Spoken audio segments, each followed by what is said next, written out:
Santo de Deus, Deus triuno verdadeiro, Deus e Pai do nosso Senhor e Salvador Jesus Cristo. No poder do Espírito Santo, nesta hora, com temor e tremor, vamos abrir o santo livro do Senhor, na esperança, expectativa de fé, que Ele, por sua graça, queira nos falar ao coração, aplicar a sua bendita palavra ao nosso coração, para a glória do seu santo nome, exaltação de Cristo, edificação da igreja do Senhor. Nós vamos abrir então a palavra de Deus em Isaías, do capítulo 49. Expectativa de que terminemos este capítulo. Estamos fazendo exposição sequenciada e estamos no capítulo 49. Nós vamos ler dos versos 18 até o final do capítulo. Isaías 49. Vamos iniciar nossa leitura no verso de número 18. Com toda atenção, interesse, reverência, vamos ouvir a leitura sagrada.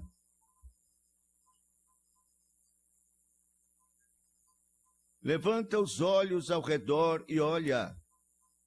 Todos estes que se ajuntam, vêm a ti. Tão certo como eu vivo, diz o Senhor, de todos estes te vestirás como de um ornamento, e deles te cingirás como noiva. Pois quanto aos teus lugares desertos e desolados, e à tua terra destruída, agora tu, ó Sião, certamente serás estreita demais para os moradores, e os que te devoravam estarão longe de ti. Até mesmo os teus filhos que de ti foram tirados dirão aos teus ouvidos: muito estreito é para mim este lugar, dá-me espaço para que eu habite. E dirás contigo mesmo: quem me gerou estes? Pois eu estava desfilhada e estéril, em exílio e repelida. Quem, pois, me criou estes? Fui deixada sozinha. Estes, onde estavam? Assim diz o Senhor Deus: eis que levantarei a mão para as nações, e ante os povos arvorarei a minha bandeira. Eles trarão os teus filhos nos braços, e as tuas filhas serão levadas sobre os ombros. Reis serão os teus aios, rainhas as tuas amas. Diante de ti se inclinarão com o rosto em terra e lamberão o pó dos teus pés. Saberás que eu sou o Senhor, e que os que esperam em mim não serão envergonhados. Tirar-se-ia a presa ao valente? Acaso os presos poderiam fugir ao tirano? Mas assim diz o Senhor: por certo que os presos se tirarão ao valente, e a presa do tirano fugirá. Porque eu contenderei com os que contendem contigo, salvarei os teus filhos, sustentarei os teus opressores com a sua própria carne, e com o seu próprio sangue se embriagarão, como com vinho novo. Todo homem saberá que eu sou o Senhor, o teu Salvador, o teu Redentor, o poderoso de Jacó. Deus aplique sua palavra bendita ao nosso coração. Vamos orar ao Senhor. Ó Deus gracioso, ó Deus misericordioso, ó Senhor todo-poderoso dos céus e da terra, único e verdadeiro Deus, louvado seja o teu nome. Senhor, humildemente buscamos a tua face em oração. Estamos certos de que o Senhor, por tua graça e grande misericórdia, já perdoou os nossos pecados. O sangue precioso do Senhor Jesus Cristo já tirou nossos pecados e os jogou nas profundezas do mar. E dizes: deles não me lembrarei jamais. Damos graças por esta bênção tão extraordinária, ó Deus, que podemos obter pela fé, com coração contrito e arrependido, buscando ao Senhor. Hoje, facilmente, com uma confissão, obtemos perdão completo dos nossos pecados, mas sabemos que custou caro, custou a morte do teu bendito Filho, todo o seu sofrimento e angústia. Mas, Senhor, nós te louvamos por isso, porque agora por este novo caminho, vivo, a carne rasgada do nosso Salvador, nós temos acesso à tua presença. E podemos obter, com certeza, a remissão completa dos nossos pecados. E assim, de consciência limpa, coração lavado, enxaguado no sangue do Senhor, perdoados, justificados, buscamos a tua presença, Senhor, para este momento de instrução da tua santa e bendita palavra, que carecemos muitíssimo. Vem pelo poder do teu Espírito Santo nos abençoar, nos instruir na tua palavra. Vem reanimar-nos o coração. Ó Senhor, tem misericórdia.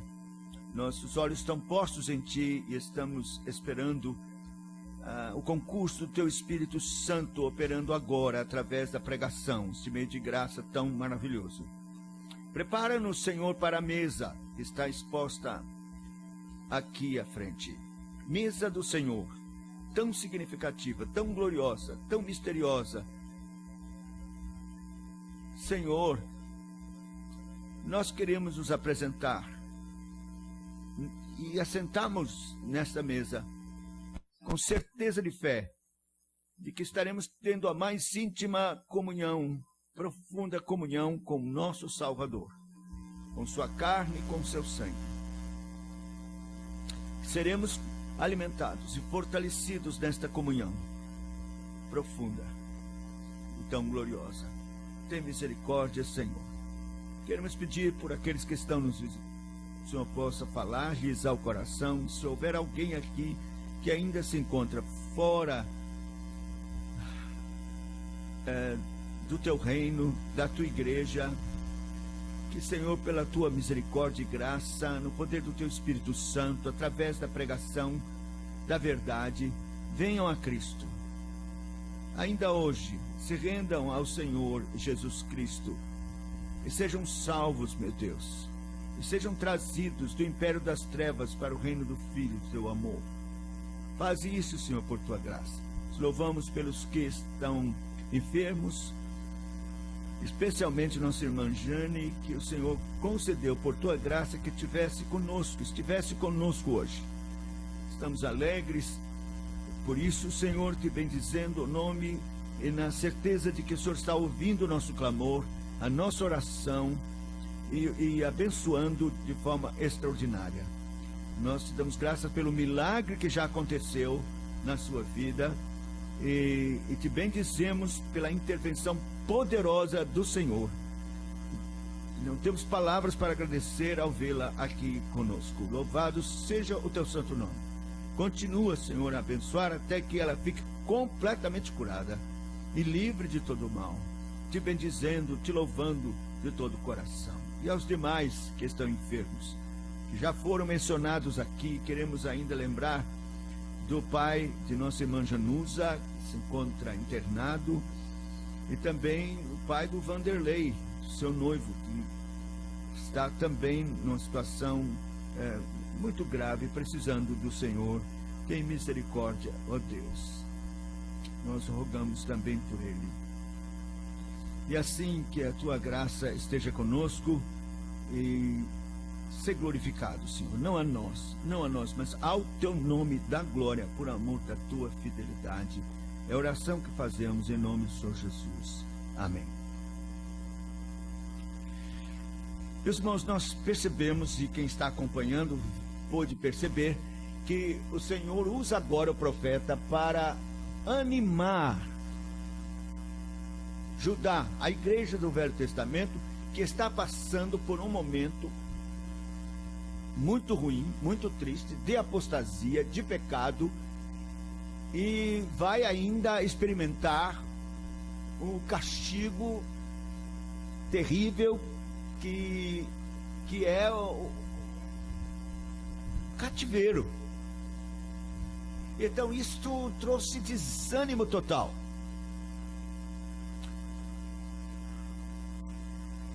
E dentre vários desânimos, o desânimo maior seria a destruição do templo, das muralhas e o transporte completo de Israel, dos que sobraram, porque muitos morreram, outros fugiram. E então Jerusalém, Sião, estaria desolada, completamente vazia.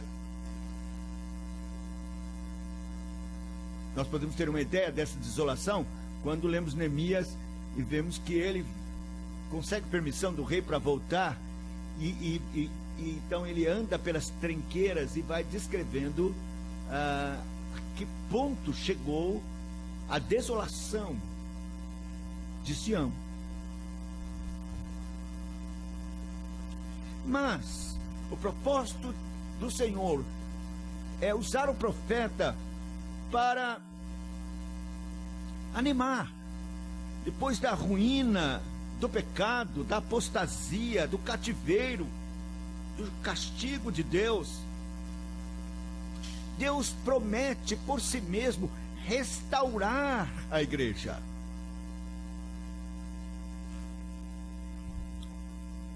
Aquela que seria a noiva do seu filho.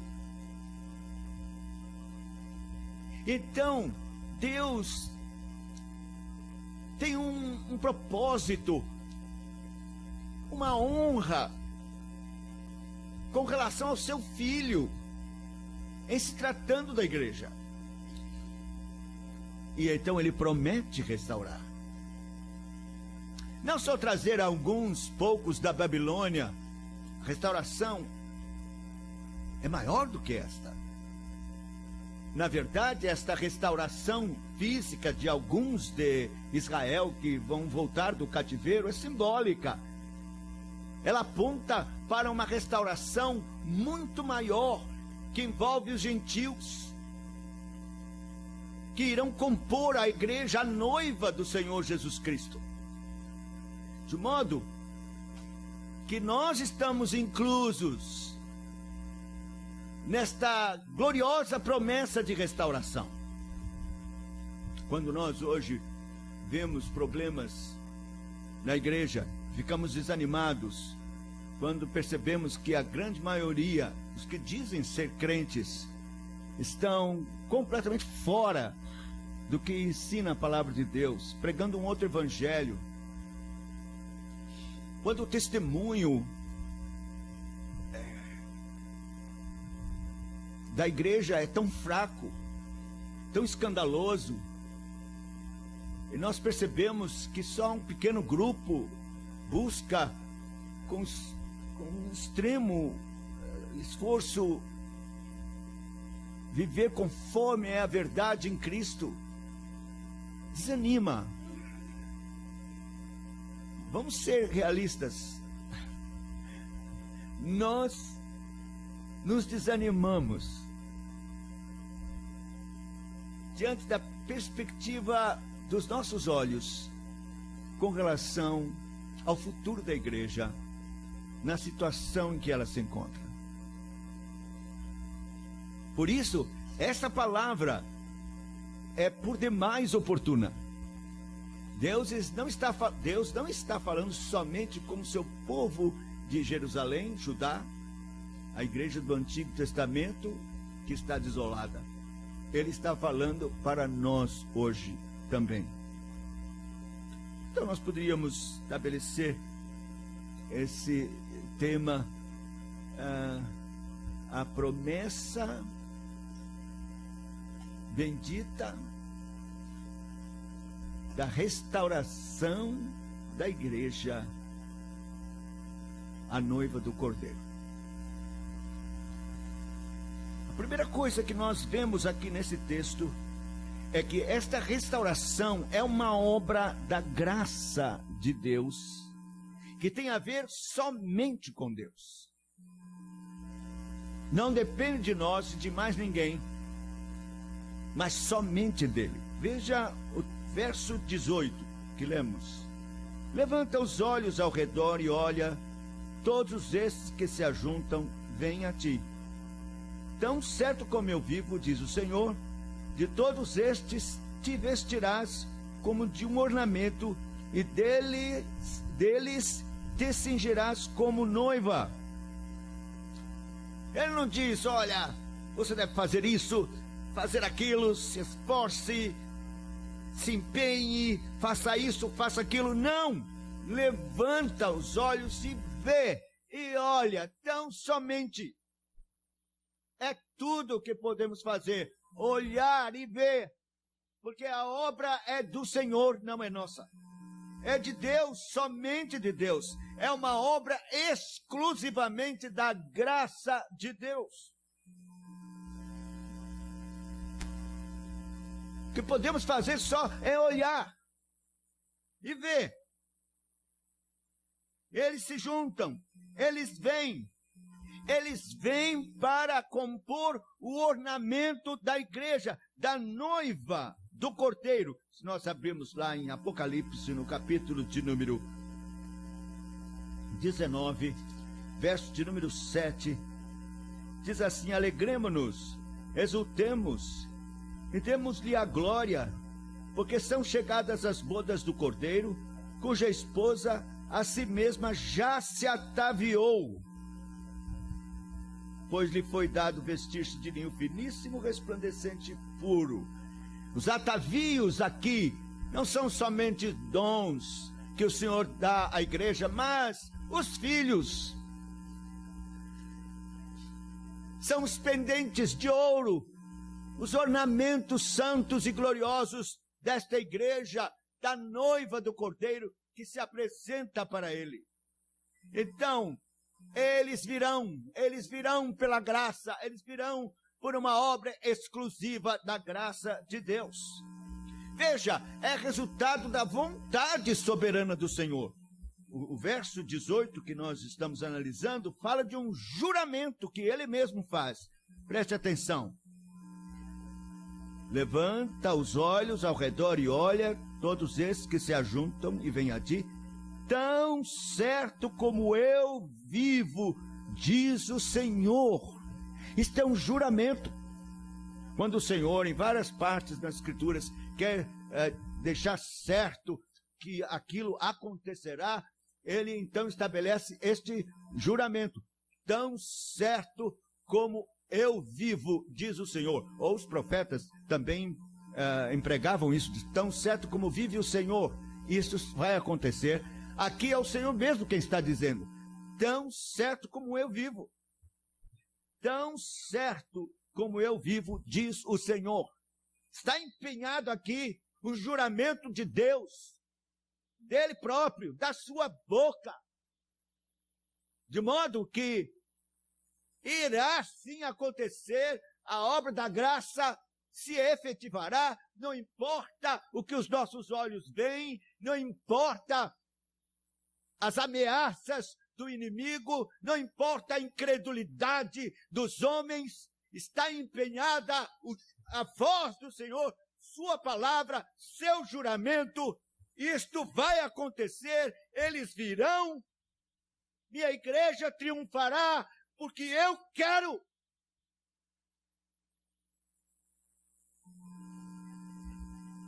Tão certo como eu vivo, isso se efetivará. Meus irmãos, operando eu, quem impedirá, diz o Senhor. De modo que nós podemos estar absolutamente certos que a igreja triunfará, que virão todos aqueles que Deus elegeu, separou, escolheu, desde a fundação do mundo, aqueles por quem Cristo morreu, derramou seu sangue, eles virão, eles serão libertos do cativeiro, das garras de Satanás e do inferno.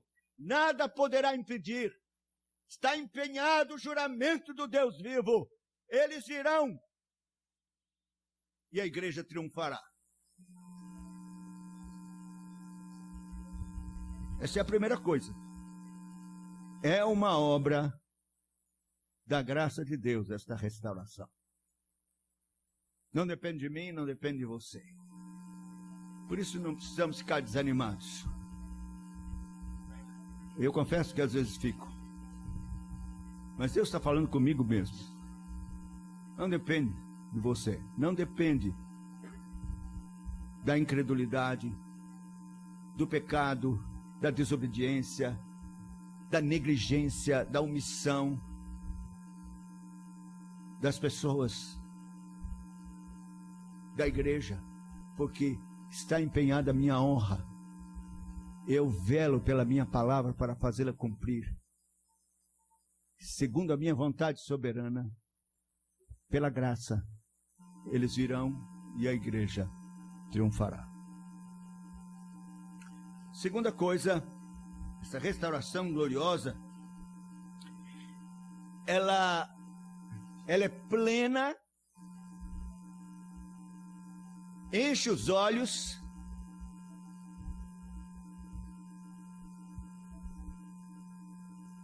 e não vai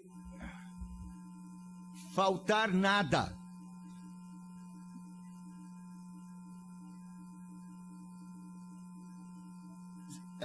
Serão tantos que o lugar mal comportará o número desses que virão. Agora nós vemos aqui o uso de hipérbole.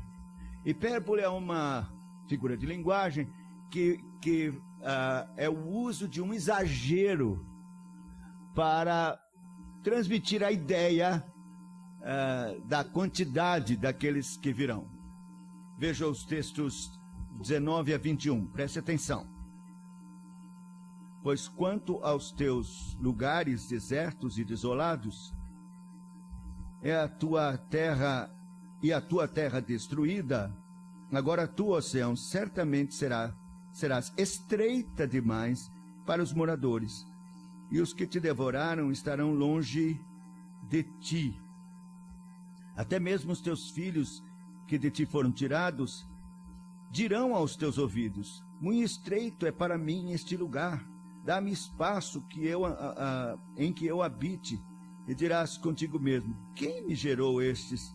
Pois eu estava desfilhada e estéril, em exílio, repelida. Quem, pois, me criou estes? Fui deixada sozinha.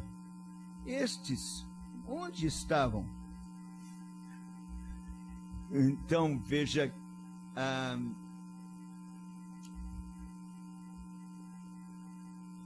uma terra desolada. Eles estavam em cativeiro. Pouquíssimos. Como ia se cumprir isto, esta restauração? Como iria aparecer gente? De onde? Como? De que maneira? Nós ficamos tão poucos, fomos destruídos, quase não tem ninguém. Eu fico pensando, hoje as pessoas perguntam: onde é que tem uma igreja reformada, onde a gente possa ir? É raro, é muito difícil. Você não acha?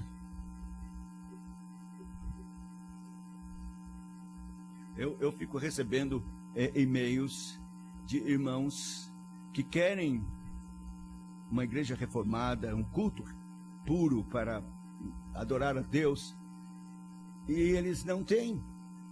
E os presbitérios não querem, não têm interesse algum, e eles querem que nós possamos abarcar esse trabalho, apoiar. Eles dizem: não queremos dinheiro nenhum, queremos apenas que que a gente seja congregação de vocês. E não dá. Nós não podemos. Se criou uma barreira assim, ética, moral, de intervenção jurisdicional, que a gente não pode. Nós tentamos fazer isso em Aracaju e o sino de lá mandou que nós parássemos e fechássemos aquele lugar. Não há lugar. As pessoas querem, não tem. Como? Como é que isso vai acontecer? Quando é que vamos ter um momento, um lugar em que nós vamos ter a igreja reformada em abundância, onde as pessoas possam se reunir, louvar a Deus, conforme a verdade em Cristo? Como? Nós não conseguimos ver, assim como também os irmãos lá da igreja do Antigo Testamento, diante dessa catástrofe terrível em que eles estavam, de apostasia. Como isso vai se cumprir? Mas, meus irmãos, o Senhor está dizendo, vai se cumprir. Vai se cumprir de tal maneira que os filhos serão tantos que vão se esbarrar uns dos outros em Sião. Serão muitos.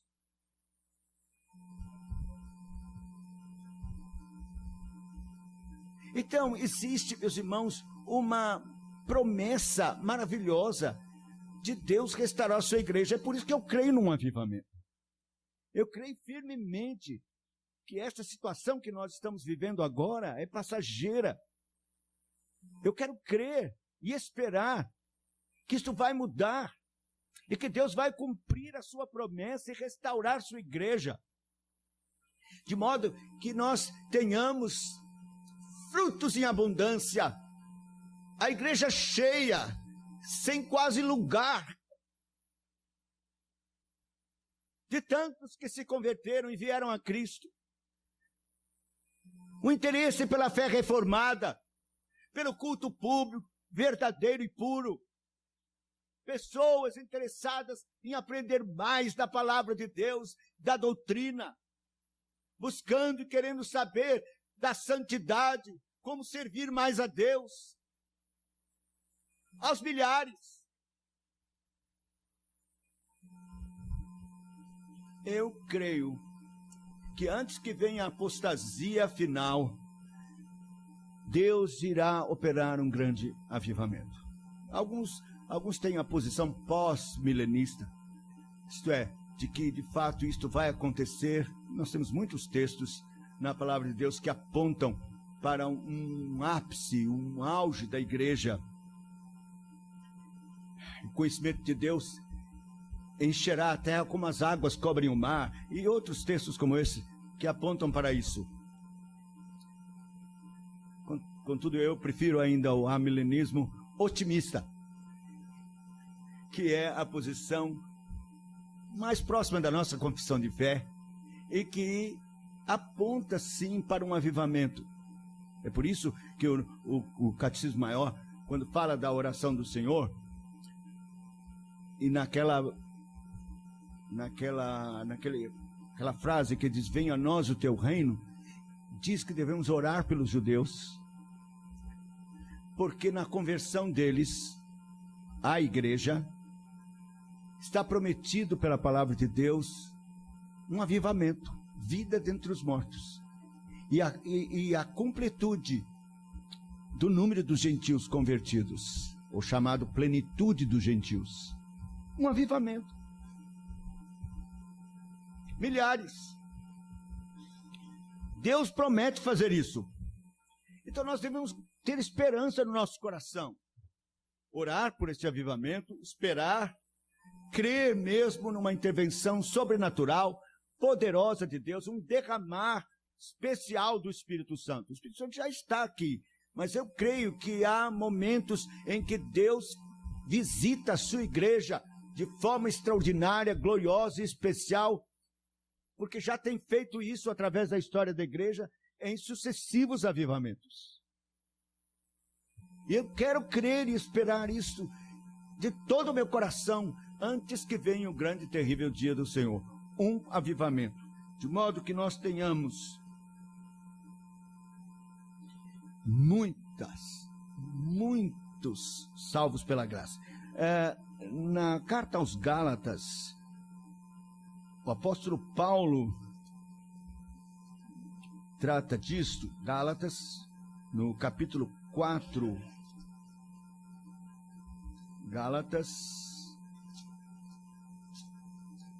capítulo 4, versículo 26 e 27, nós lemos assim: mas a Jerusalém lá de cima é livre, a qual é nossa mãe, porque está escrito: alegra-te, ó estéril, que não dás à luz, exulta e clama, tu que não estás de parto, porque são mais numerosos os filhos da abandonada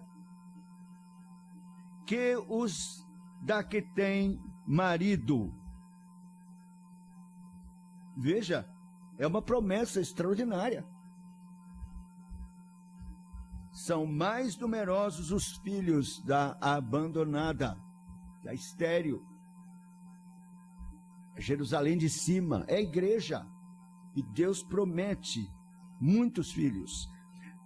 Em Jeremias, no capítulo 31, é bom lembrar que Jeremias está perto de Isaías, ele veio depois de Isaías, mas os dois profetas lidaram com a situação de Judá, a mesma situação. Jeremias viu a conclusão, assistiu o cativeiro. Isaías não, Isaías foi antes, mas Jeremias viu o cativeiro. Mas os dois livros contêm as mesmas palavras de consolação, também de ânimo, com relação a estas promessas. Então, em Jeremias, no capítulo 31, isto que foi dito aqui por Isaías, de certa forma, aqui agora é apresentado ou estabelecido de uma forma diferente. Jeremias 31, a partir do verso 15. Assim diz o Senhor: ouviu-se um clamor em Ramá, pranto e grande lamento.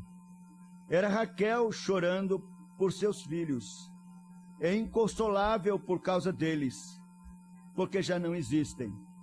Assim diz o Senhor: reprime a tua voz de choro e as lágrimas dos teus olhos, porque há recompensa para as tuas obras, diz o Senhor. Pois os teus filhos voltarão da terra do inimigo. Há esperança para o teu futuro, diz o Senhor, porque teus filhos voltarão para os seus termos. Agora veja, ainda neste capítulo, a partir do verso 31, que essa promessa se estende a nós, gentios. Então, Jeremias 31, 31. Eis aí vem dias, diz o Senhor, em que firmarei nova aliança com a casa de Israel e com a casa de Judá. Não conforme a aliança que fiz com os seus pais no dia em que os tomei pela mão para os tirar da terra do Egito, porquanto eles anularam a minha aliança, não obstante eu os haver desposado, diz o Senhor. Porque esta é a aliança que firmarei com a casa de Israel depois daqueles dias, diz o Senhor. Na mente lhes imprimirei as minhas leis, também no coração lhes inscreverei.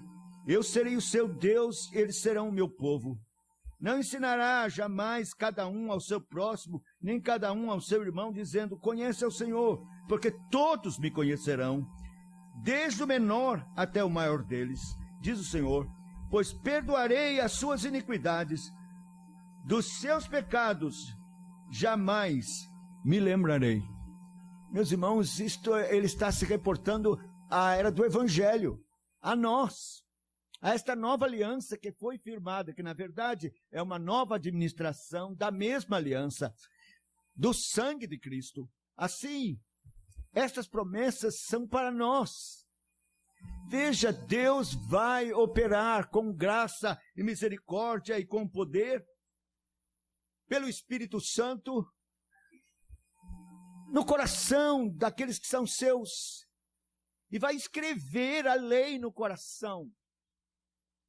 Não é um convencimento intelectual, um assentimento intelectual, simplesmente. É uma obra profunda da graça, pelo poder do Espírito Santo, inscrevendo no coração a lei de Deus. Conversão, mudança radical, transformação, vida nova em Cristo Jesus.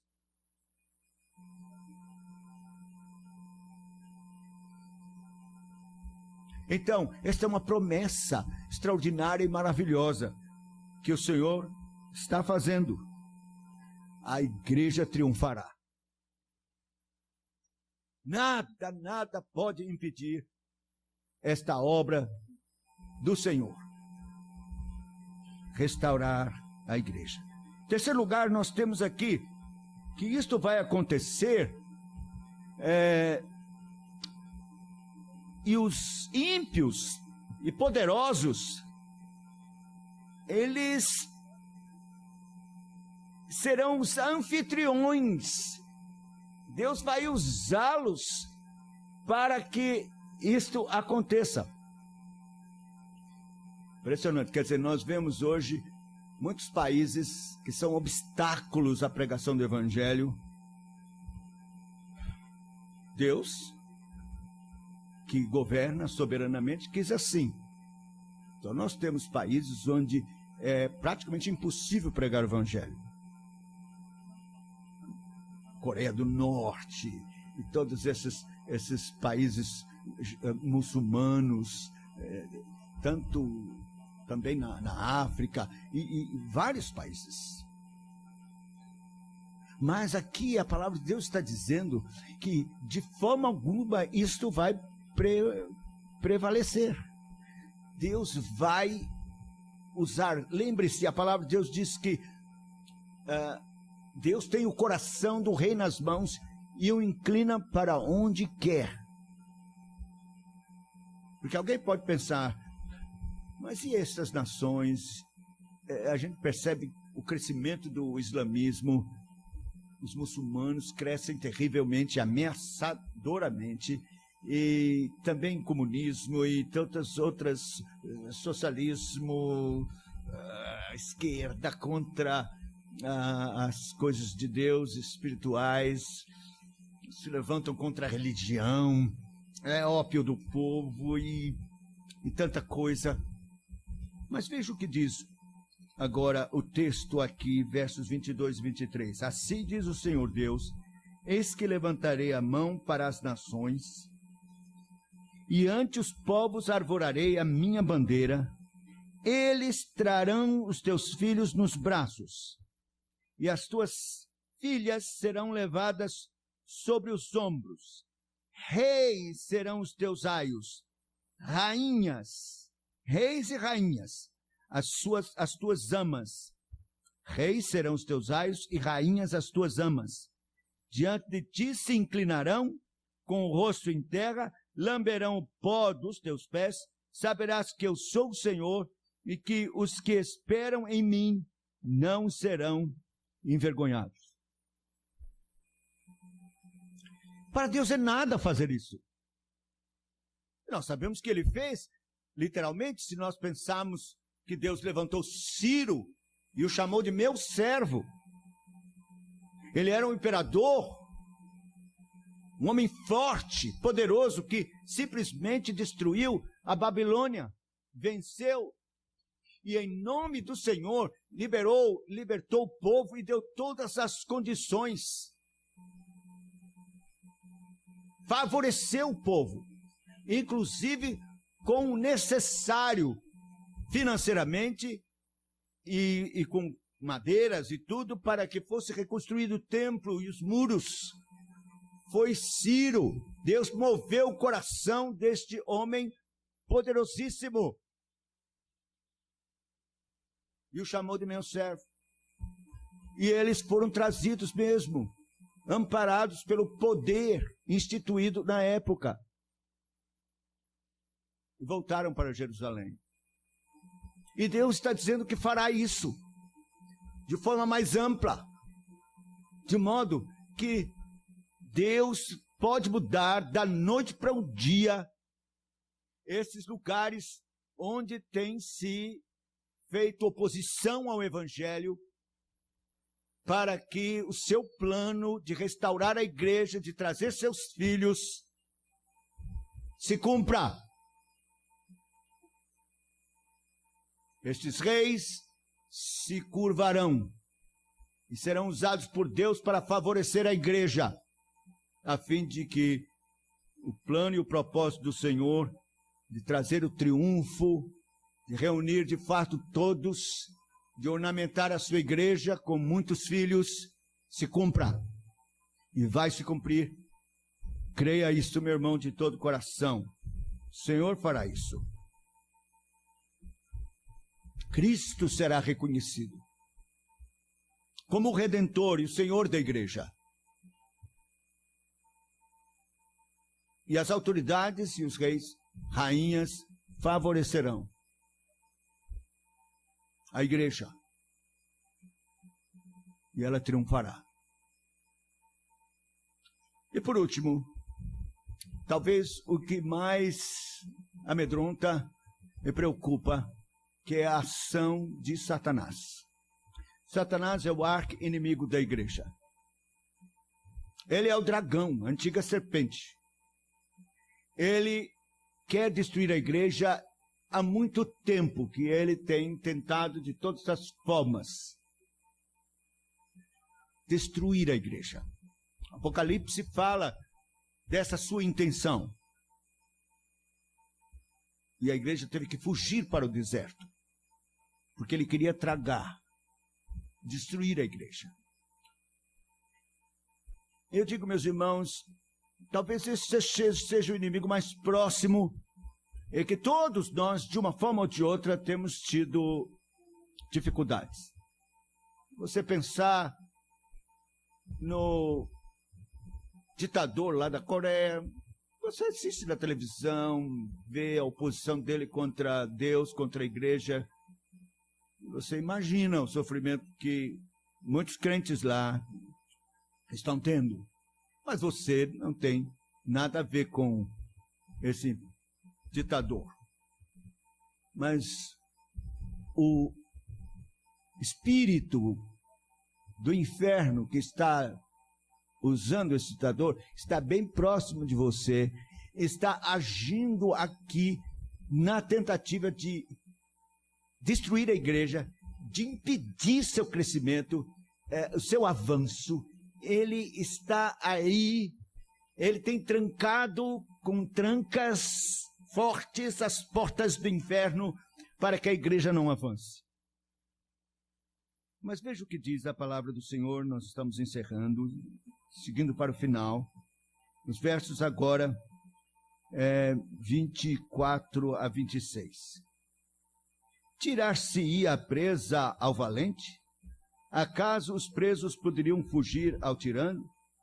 Mas assim diz o Senhor, por certo que os presos se tirarão ao valente, e a presa do tirano fugirá, porque eu contenderei com os que contendem contigo, salvarei os teus filhos, sustentarei os teus opressores com a sua própria carne, e com o seu próprio sangue se embriagarão, como com vinho novo.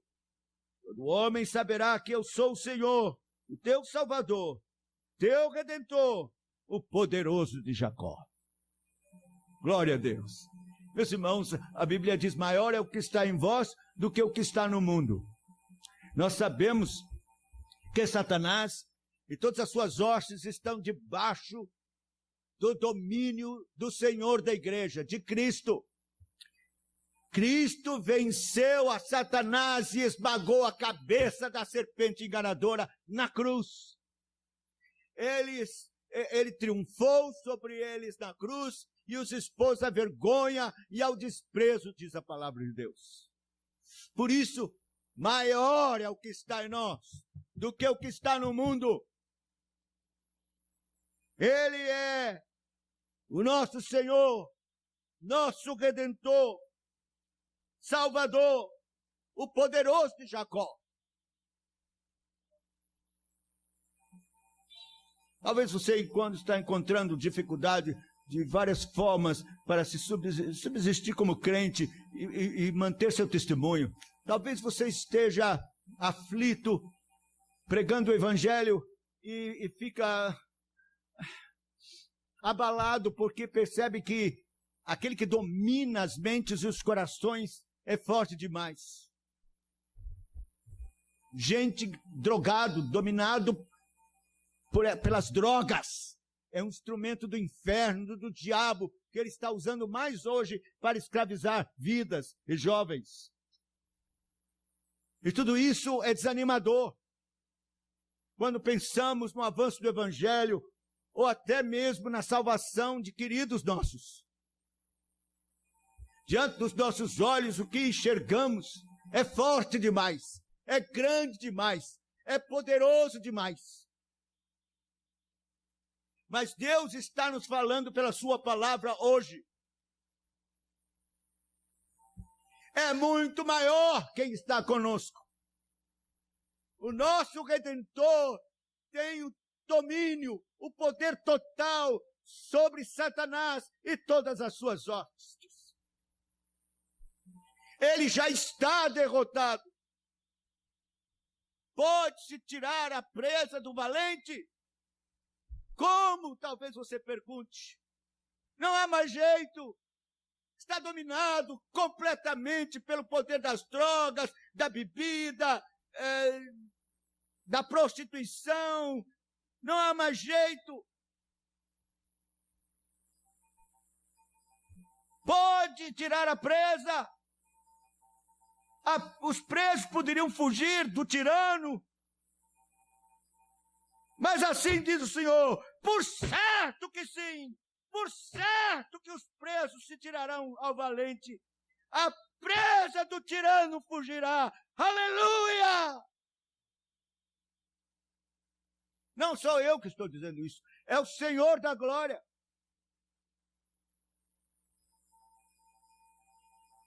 Meus irmãos, a obra de Cristo não foi em vão. E foi muito mais poderosa do que você possa imaginar. A obra da cruz é uma obra poderosíssima. A cruz não é uma possibilidade de salvar e de libertar pessoas. A cruz liberta. A cruz é todo poderosa para libertar e salvar. E o fará.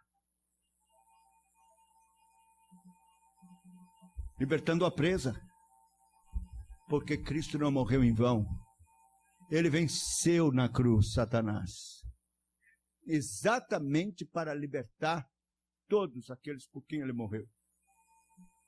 Por isso a igreja triunfará. Por isso,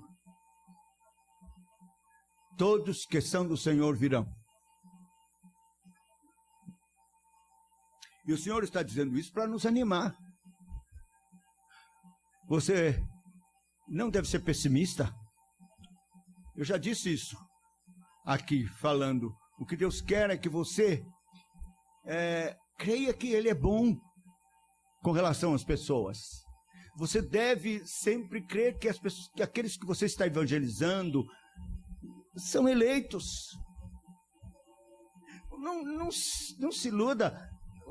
Eleitos, enquanto não vem a Cristo, são presos de Satanás. Fazem a sua vontade. Não fique pensando que um eleito não seria do candomblé. Claro, tem muito eleito no candomblé, dominado pelo diabo lá, que precisa ser liberto. E que será liberto. E virá a Cristo. E vai abominar aquilo. Ou qualquer outra coisa. Existem prostitutas eleitas, mulheres eleitas que estão na prostituição. Existe. Quantas se converteram já? E quantas serão convertidas? Então, não se iluda com o que você vê, com o que os seus olhos veem. Firme-se na palavra de Deus. Não olhe para as ondas do mar, olhe para Cristo. E creia. A igreja triunfará. Os que são do Senhor virão. A presa será liberta do tirano. E virá. Os presos serão tirados do valente. A presa do tirano fugirá. Porque eu contenderei com os que contendem contigo e salvarei teus filhos. E salvarei teus filhos. E salvarei teus filhos.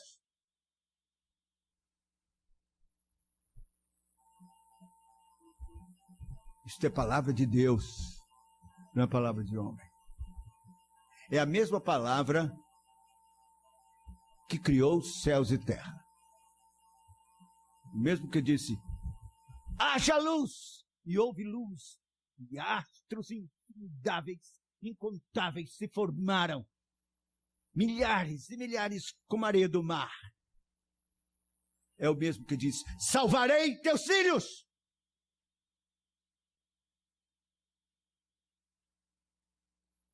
Nada pode impedir, porque Deus Todo-Poderoso falou. É aquele que vai tratar do tirano. Já amarrou o valente, mas isso é pouco. Ele vai destruí-lo completamente.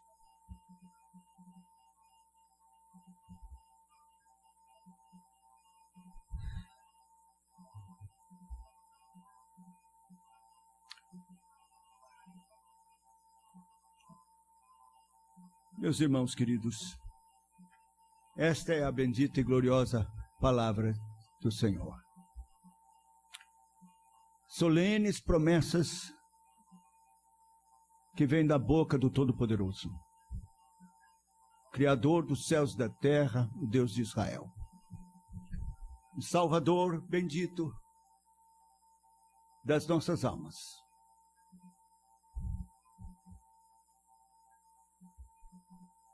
A quem ninguém pode resistir. Eu espero que o Espírito Santo esteja animando o seu coração com esta palavra, fortalecendo a sua fé e a sua esperança. A igreja triunfará. Não desanime. Continue firme pregando o Evangelho.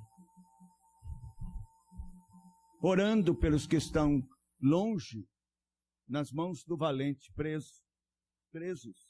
Não desista, ore.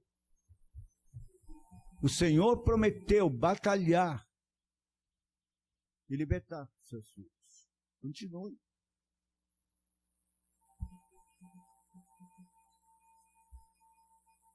Anime-se com a igreja.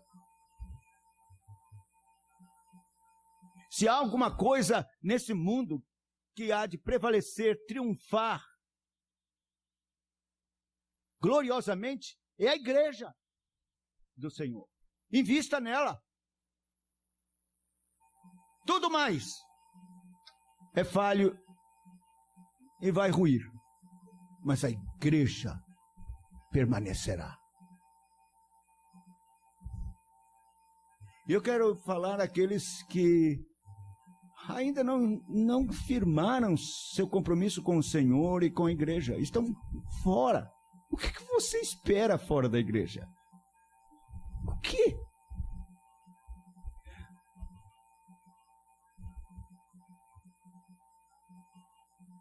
Vem para Cristo. Este é o seu lugar. Arrependa dos seus pecados. Creia no Senhor Jesus Cristo. Não deixe passar mais um dia, um mês, mais um ano, em que você está protelando e não resolve firmar sua situação com a igreja. com Cristo.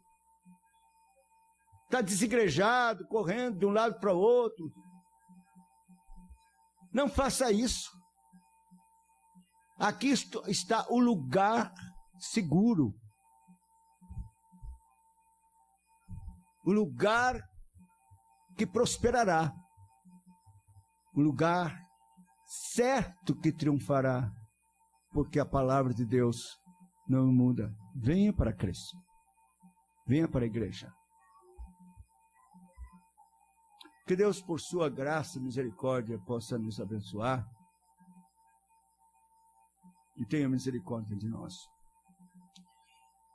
Eu gostaria, nesta hora, de cantar o Salmo 51, porque é um salmo que fala de arrependimento, confissão de pecados, mas também é um salmo que fala da promessa de Deus de restaurar os muros de Jerusalém, que é a igreja.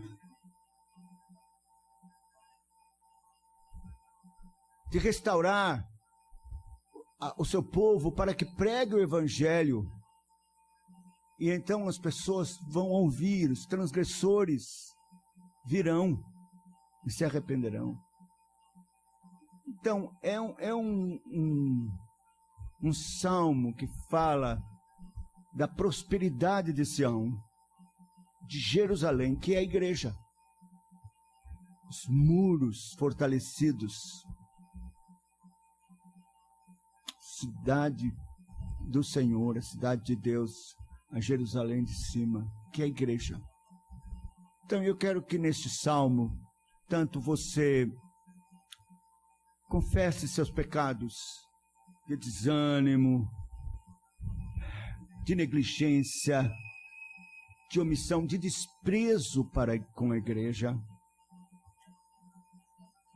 Esse inclui o pecado que falamos hoje pela manhã, que você não deu preferência à igreja. Você deixou a igreja para trás. Isso é um pecado. Então, que você confesse e creia na restauração de Deus para a sua igreja. O mundo pode ruir, a crise pode aumentar e ser uma calamidade ao nosso redor, mas a igreja triunfará.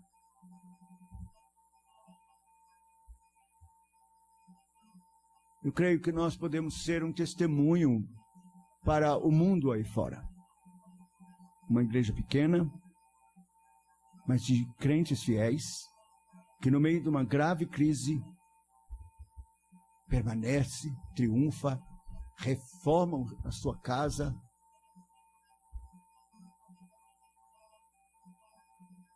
E vence. Testemunho, testemunho. Que Deus assim nos ajude para a sua glória.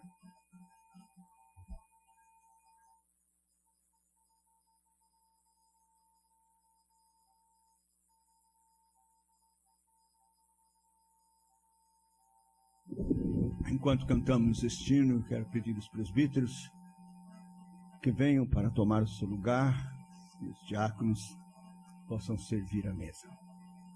Vamos cantar então. Será que podíamos ficar em pé para cantar? Vamos fazer isso.